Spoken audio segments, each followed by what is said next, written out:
Halo, kami dari kelompok 6 Manajemen Konstruksi dari kelas 1 akan mempresentasikan hasil tugas besar dari kelompok kami. Perkenalkan, nama saya Michael Felix Jaya, NIM-nya 036. Saya Jeff Samuel, NIM-nya 006.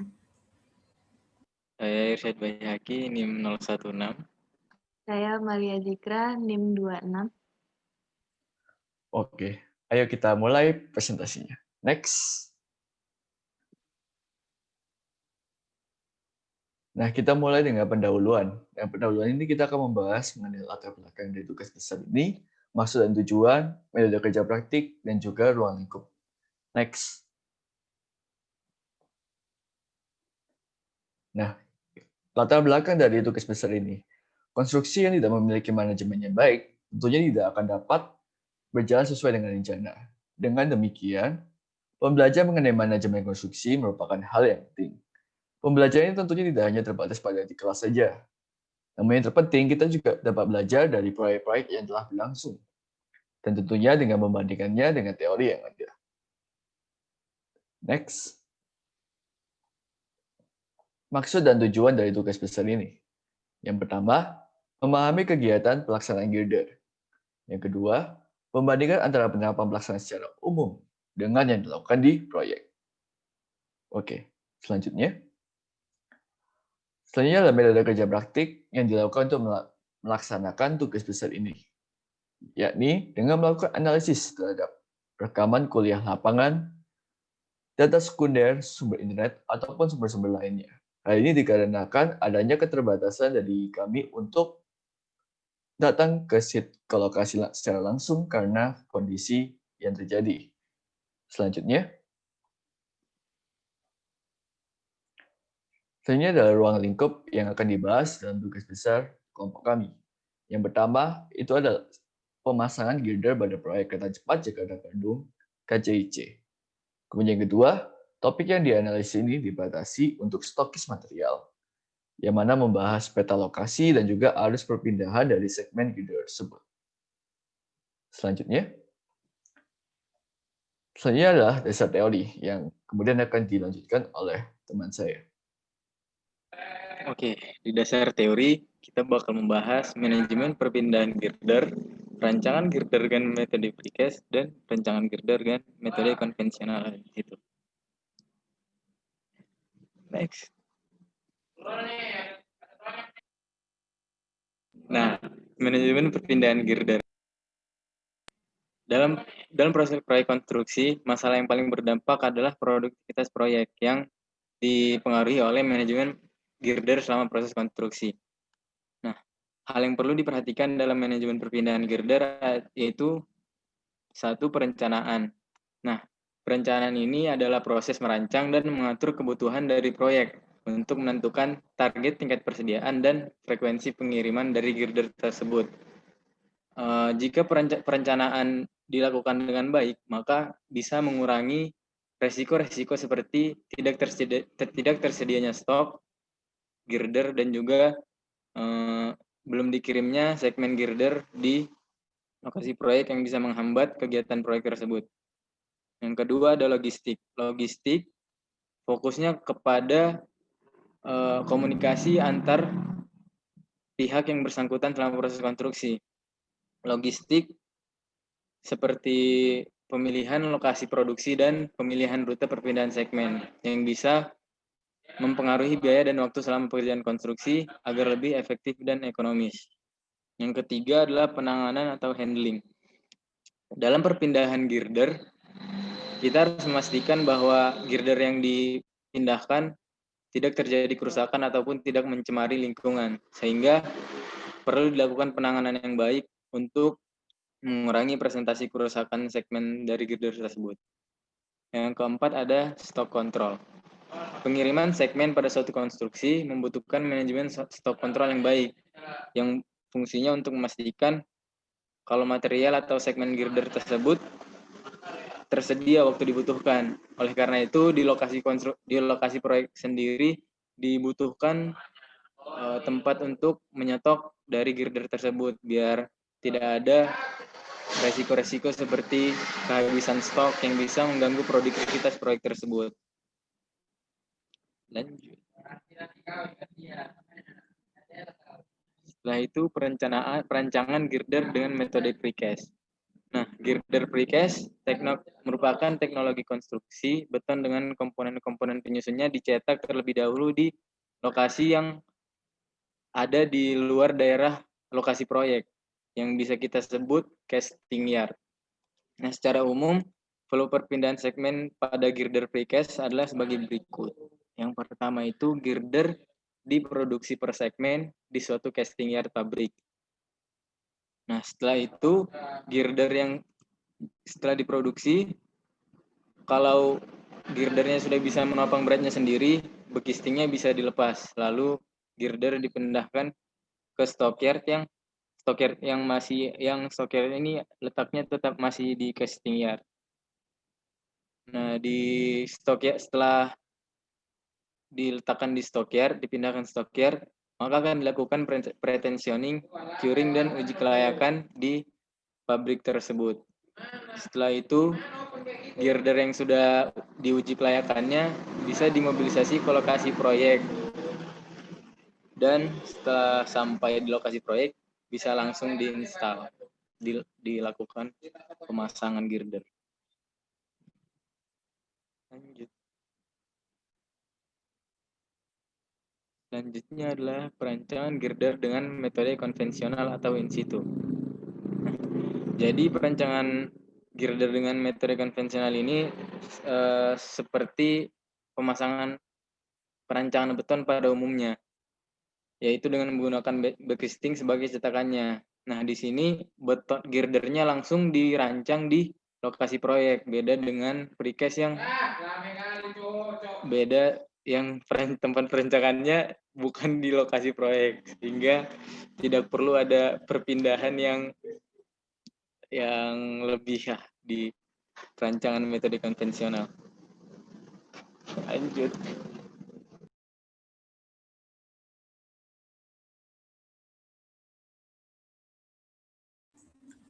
Sekarang saya akan menjelaskan deskripsi perusahaan ini, pembangunan kereta cepat ini. Jadi bisa next.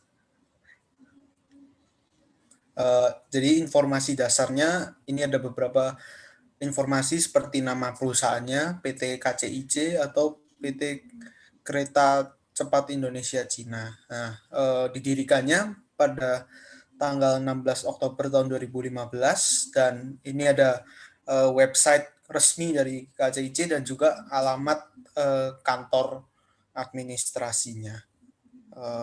Bisa di next. Nah, jadi PT KCIC ini merupakan sebuah konsorsium atau terdiri dari beberapa perusahaan. Ada perusahaan dari Indonesia, beberapa BUMN Indonesia, dan beberapa perusahaan perkeretaapian dari Tiongkok. Nah, kepemilikannya itu 60% BUMN Indonesia, sisanya 40% dari beberapa perusahaan dari Tiongkok. Nah, dari BUMN sendiri ada 4 perusahaan, yaitu PT Kereta Api Indonesia, PT Wijaya Karya, PT Jasa Marga, dan juga PT Perkebunan Nusantara. Dengan masing-masing memiliki kepemilikan persentasenya seperti yang tertulis. Bisa di next. Nah, ini adalah struktur perusahaannya. Jadi pada dasarnya ada Dewan Komisaris dan juga Dewan Direksi. Untuk Dewan Komisaris sendiri ada komisaris utama dengan 2 komisaris di bawahnya, sedangkan di Dewan Direksi PT KCIC ini ada 1 direktur utama dan 4 direktur di bawahnya, ada direktur keuangan, direktur HSR, dan lain-lain. Bisa di next. Nah, jadi lingkup usaha dari KCIC ini sangat beragam karena KCIC ini adalah konsorsium beberapa perusahaan. Kayak kalau dari Indonesia sendiri ada PT Wika yang bergerak di bidang konstruksi, ya, salah satu perusahaan konstruksi terbesar. Lalu ada PT Jasa Marga BUMN Indonesia yang bergerak di investasi, pembangunan, dan operasi jalan tol. Lalu ada PT KAI, yaitu bergerak di bidang perkeretaapian Indonesia, mulai dari rel, keretanya, dan juga aspek-aspek lain. Lalu ada PTPN atau PT Perkebunan Nusantara. Jadi BUMN ini adalah perusahaan yang bergerak di bidang perkebunan teh, karet, kelapa sawit, dan juga komoditi-komoditi lainnya. Nah, tetapi komoditi utamanya adalah teh, gitu.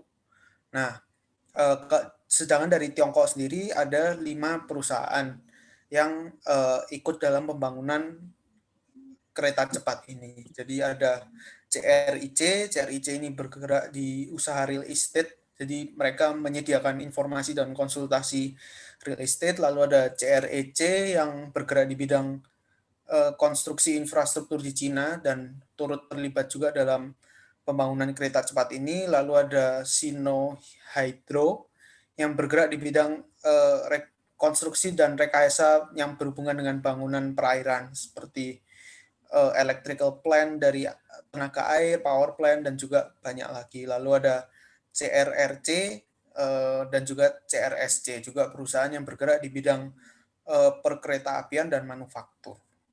Bisa di next. Nah, deskripsi perusahaan. Jadi dimulai dari latar belakang dulu. Bisa di next. Nah, jadi pada dasarnya karena kebutuhan transportasi di Pulau Jawa ini semakin meningkat, jadi jalan tol yang sekarang sudah dibangun tuh tidak cukup gitu, diperlukan transportasi metode lain yang bisa membantu mengurangi kemacetan dan mengembangkan daerah-daerah. Jadi dengan dibuatnya kereta cepat ini diharapkan meningkatkan aksesibilitas dan juga mengembangkan wilayah-wilayah di Jakarta, Bandung, dan juga di antara keduanya gitu. Jadi dibangunlah kereta cepat ini. Next. Nah, kalau identitas proyeknya sendiri yang sekarang sedang dibangun adalah proyek kereta cepat Jakarta-Bandung. Jadi mereka memiliki panjang trase sebesar 142 km, sekitar 140 km. Nah, dibangunnya ini mulai dari tahun 2016 dan diperkirakan akan selesai tahun 2022. Ini seharusnya sekitar tahun 2021, tapi karena ada pandemik jadi harus diundur. Nah, nilai proyeknya sekitar 85 triliun dan menghubungkan Jakarta dengan Bandung. Nah, di antara Jakarta dengan Bandung ini ada 4 stasiun dari kereta cepat ini, yaitu Stasiun Halim di Jakarta, Stasiun Karawang, Stasiun Walini, dan Stasiun Tegaluar yang ada di Bandung. Bisa di next. Oke, sekarang kita masuk ke data hasil observasi. Jadi, kelompok kami melakukan observasi terhadap proyek KCIC ini. Nah, yang pertama itu dari lokasi proyeknya dulu. Jadi kami melakukan observasi pada casting yard nomor 1. Casting yard ini berada di pinggir trase rencana. Casting yard ini berlokasi di Cikarang dan memiliki luas sebesar 350 hektar. Casting yard ini merupakan casting yard terbesar di Indonesia. Nah, casting yard ini bertanggung jawab atas produksi girder sebanyak kurang lebih 1012 box girder yang akan didistribusikan untuk proyek KCIC ini. Nah, untuk yang casting yard nomor 1 ini bertanggung jawab memproduksi girder yang akan digunakan dari Halim hingga Purwakarta. Sisi barat dan selatan dari casting yard 1 ini adalah sungai. Sedangkan sisi utaranya berbatasan dengan jalan tol Jakarta-Bandung. Nah, menurut persyaratan konstruksi, area produksi ini dibagi jadi area konstruksi girder, area produksi tulangan besi, area penyimpanan girder, area pengangkatan girder, dan area stasiun penjemputan girder, dan terakhir ada area kehidupan kantor dan area fungsional. Bisa dilihat di gambarnya. Ini peta lokasinya. Kemudian kita lanjut ke flow perpindahan segmen. Nah, jadi si flow perpindahan segmen girder tadi pertama dimulai dari pembuatan besi di area produksi penulangan besi. Jadi di area ini dilakukan produksi besi secara otomatis atau dengan mesin dan dilakukan pengikatan besi menjadi kerangka tulangan yang diinginkan untuk girdernya. Selanjutnya dipindahkan ke area pengangkatan girder. Jadi setelah kerangka tulangan girder tadi diikat dan dibentuk, si kerangka tadi diangkat secara integral untuk dipindahkan ke alas produksi girder. Jadi jika kerangka tadi setelah dipindahkan memiliki galat lebih dari 20 cm dari bekisting bawah saat diletakkan, harus dilakukan penyesuaian ulang gitu. Jadi agar posisi jangkar pelat penghubung atau pelat girder itu jatuh tepat di posisi sleeve dan besi. Nah, setelah kerangka baja tulangan terpasang, diperiksa apakah pusat longitudinal rangka baja bertepatan dengan garis tengah longitudinal cetakan bawah. Jika tidak, dilakukan penyesuaian ulang agar bagian tengah kedua garis itu bertepatan. Oke, selanjutnya masuk ke kegiatan di area konstruksi girder. Nah, di area ini dilakukan instalasi bekisting ujung dan bekisting dalam. Setelah itu dilakukan penulangan beton. Nah, habis itu beton dicampur di stasiun pencampuran dan diangkat ke lokasi pengecoran ini. Nah, di sini di lokasi ini beton dituang menggunakan alat penuang otomatis dengan cara segmentasi diagonal dan berlapis secara horizontal. Nah, urutan penuangan betonnya itu pertama dari talang pelat bawah dan perut, habis itu dilanjutkan ke penuangan di lalau pelat bawah, pelat perut, dan terakhir ke pelat atas. Nah, setiap proses ini diikuti oleh propulsi terus-menerus, pengecoran kontinu, dan penuangan beton dalam satu cetakan. Kemiringan proses penuangan ini ada antara 30 sampai 45 derajat tergantung pada kemerosotan si betonnya. Nah, setelah beton dapat menopang beratnya sendiri, troli tarik tipe gantry digunakan untuk menarik batang ekstraksi karat untuk membentuk lubang pratekan. Nah, selanjutnya juga di lokasi ini dilakukan juga curing beton. Nah, di akhir masa curing dilakukan pelepasan bekisting, stranding, dan pretensioning di lokasi konstruksi girder ini. Nah, selanjutnya dilakukan kegiatan di area penyimpanan girder. Nah, setelah pretensioning tadi selesai, badan girder diangkat ke area penyimpanan. Nah, girder ini diangkat dan dipindahkan ke alas girder penyimpanan. Nah, oke, lanjut ke kegiatan di area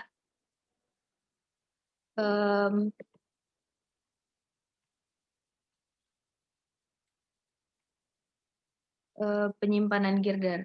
Nah, setelah pretensioning tadi selesai, badan girder dipindahkan ke area penyimpanan girder. Girder diangkat dan dipindahkan ke alas penyimpanan menggunakan mobile gantry crane 900T. Nah, pergerakan box girder harus dijaga pada kecepatan konstan dan stabil. Tempatkan girder di atas plat penyangga karet 600 x 600 x 700 mili pada alas girder.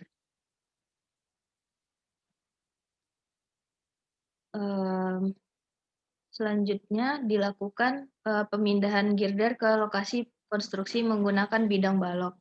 Jadi bidang balok dibangun oleh dua jembatan balok ukuran 450T gantry crane dan dijalankan dengan menggunakan transportasi ganda seperti yang dapat dilihat pada gambar dan jembatan bingkai ganda.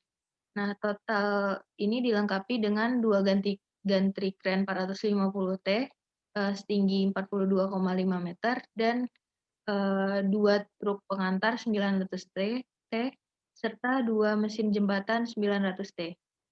Nah, dipindahkan sebanyak 1.012 box girder, diantaranya 367 box girder dengan jarak tempuh kecil untuk proyek KCIC ini, dan 645 box girder untuk jarak tempuh besar. Maksimum kapasitas bidang balok ini mencapai 4 box girder per hari.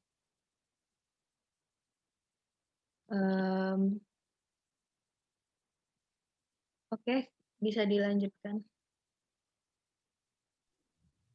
Oke, selanjutnya adalah analisis data dari hasil observasi dan juga dasar teori yang telah kita peroleh. Selanjutnya,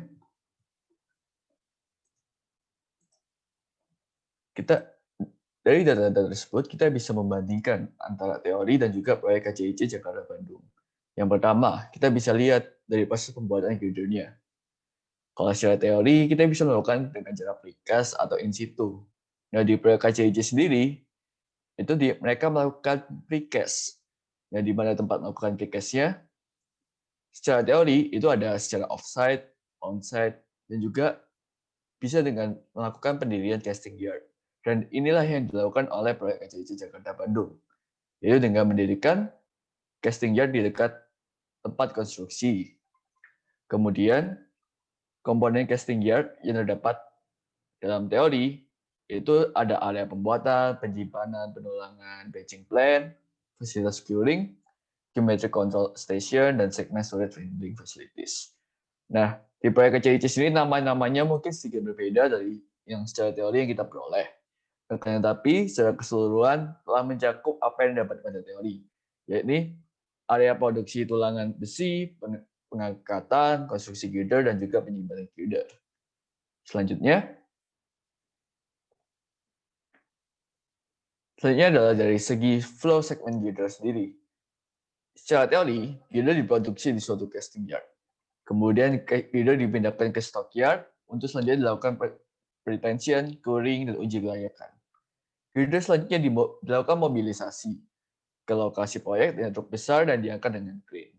Nah, untuk flow segment sendiri, secara garis besar juga sama dengan teori, yakni dilakukan produksi tulangan, pembuatan kerangka tulang girder, kemudian kerangka tersebut itu diangkat ke area pengangkutan.